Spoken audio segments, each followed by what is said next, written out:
అంటే పక్కల ఊరు. ఒక్క విషయం, బాబు ట్రీట్మెంట్ కావాలా? ట్రీట్మెంట్ చేస్తారు బాబు కూలిపోయి ఇక్కడ ఫ్యాక్టరీ బరాబర్ ఒక్కొక్కరు జాగ్రత్త తీసుకొని ప్రత్యేకమైన వైద్య సౌకర్యం అందజేయండి. ఎందుకంటే ఎంతో దూరం వెళ్ళి మన హాస్పిటల్ మీకు బాబు విషయంలో పట్ల ప్రత్యేకమైన వైద్య సౌకర్యం అందించే బాధ్యత డాక్టర్స్ తప్పకుండా ట్రీట్మెంట్ ఇస్తారు. డ్యూటీ డాక్టర్ కావద్దని మా ఉద్దేశం.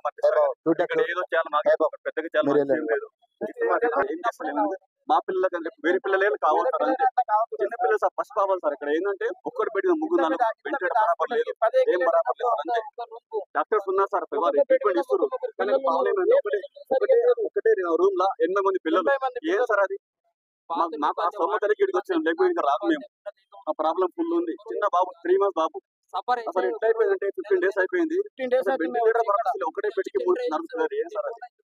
మేము మా సొమ్మత ఉంటే దగ్గర మీకు పోతుండే మాకు లేదు కదా, మేము డైలీ సార్. కొంచెం రిక్వెస్ట్ సార్, ఇది thanks for your given my time. అట్లే ఉన్నారు చూడండి సార్,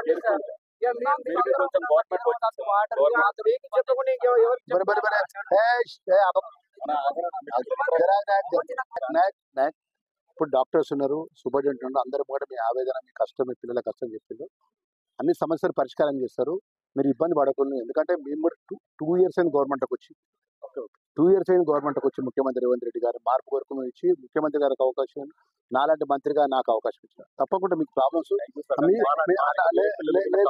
నాయకుడు నేను చెప్తున్నా కదా, ఇవన్నీ విషయాలు గవర్నమెంట్ దృష్టికి తీసుకెళ్తాము.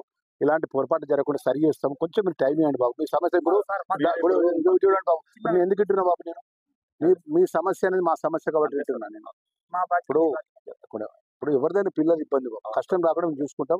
ఇక ముందు ఇటువంటి రిపీట్ కాకుండా మీ ప్రభుత్వంతో మాట్లాడతా మంత్రిగా తప్పకుండా చూస్తాం. మేము